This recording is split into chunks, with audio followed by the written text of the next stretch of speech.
नमस्कार बंधुरा आपनारा सबाई निश्चयई भालो आछेन। रिंकू रान्नाघरे आरो एकटी नतून पर्वे आपनादेर सबाइके स्वागत। बंधुरा आज आमी तैरी करब खारकोल बा घाटकोल भाजा। एके एक एक जायगाय एक एक रकम नामे डाके, आपनारा कि नामे डाकेन एटा किन्तु अवश्यई आमाके कमेंट बक्से जानाबेन। आमार किन्तु जानते भीषणई भालो लागे। आमी दुदिन आगे आमादेर जमी थेके किछु खाटकोल এইভাবে কেটে নিয়ে এসেছিলাম। এটা রান্না করা হয়নি বলে এর পাতাগুলো শুকিয়ে গেছে, তাই আজকে আমি ভাবলাম যে শুধু এর ডাঁটাটা দিয়েই আজ আমি এটা ভাজবো। এতে কিন্তু পাতাও দেওয়া যায়, যেহেতু পাতাগুলো শুকিয়ে গেছে ওই জন্য আমি ডাঁটাগুলো বেশ ভালো করে আঁশ ছাড়িয়ে নেব, তারপর টুকরো টুকরো করে কেটে নেব। সব ডাঁটাগুলো আমি কেটে নিয়েছি আঁশ ছাড়িয়ে। এরপর এটা এখন আমি ভাপিয়ে নেব। তার জন্য একটা কড়াইতে আমি কিছুটা পরিমাণে জল দিয়ে দিচ্ছি, দিয়ে দেব কেটে রাখা ঘাটকোল। এর সাথে একটা কচি পাতা ছিল তাই সেটাও আমি কুচিয়ে দিয়েছি। আর দুটো ডাঁটা দেখুন কাটা হয়নি, সেটা আমি এখন কেটে এর মধ্যে দিয়ে দেব। সাথে দিচ্ছি কিছুটা পরিমাণে লবণ, এতে এটা বেশ ভালোভাবে সেদ্ধ হবে।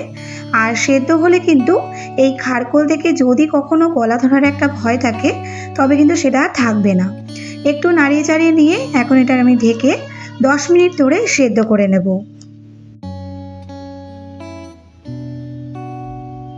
এইভাবে ঢেকে আমি 10 মিনিট ধরে এটা সেদ্ধ করে নিয়েছি। এখন আমি এর থেকে জলটা ঝরিয়ে এটা বেশ ভালো করে ছেঁকে নেব।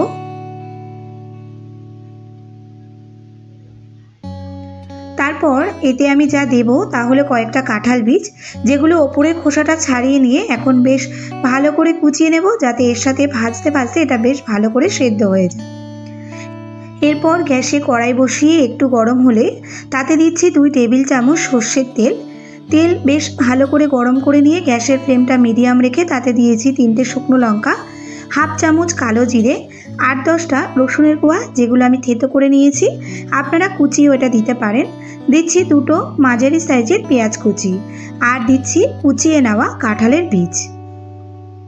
দেখুন আমি কাঁঠালের বীজগুলো কতটা কুচিয়ে নিয়েছি। এইভাবে কুচিয়ে নিলেই কিন্তু তবে খুব তাড়াতাড়ি এটা সেদ্ধ হয়ে যাবে। সব কিছু এখন বেশ ভালো করে 2-4 বার নাড়াচাড়া করে নেব। তারপর আমি এর মধ্যে দিয়ে দেব স্বাদ মতো লবণ,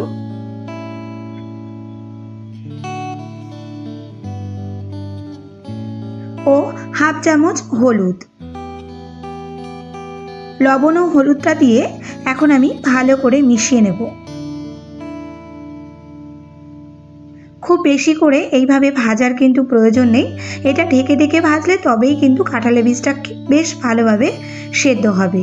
তাই আমি 2-4 বার নেড়ে চেড়ে নিয়ে এখন আমি ঢেকে এটা লো টু মিডিয়াম ফ্লেমে 10 মিনিট রান্না করব। 10 মিনিট পর যখন দেখব বীজগুলো প্রায় সেদ্ধ হয়ে এসেছে তখন এর মধ্যে সেদ্ধ করে রাখা ঘাটকোল দিয়ে দেব। যদি 10 মিনিটের মধ্যে কাঁঠালের বীজগুলো সেদ্ধ না হয় তবে আপনারা একটু জল দিয়ে এটা আরও 5 মিনিট ঢেকে রান্না করবেন, দেখবেন কাঁঠালের বীজগুলো প্রপারলি সেদ্ধ হয়ে গেছে। ঘাটকোলটা দিয়ে আমি আরও 3-4 মিনিট ভেজে নিচ্ছি। তারপর আমি এটা ঢেকে রান্না করব আরও 5 থেকে 7 মিনিট। যেহেতু সব কিছুই সেদ্ধ তবুও আমি আরেকটু ঢেকে দিয়েছি যাতে আরও প্রপারলি বেশ ভালোভাবে এগুলো সব নরম হয়ে যায়।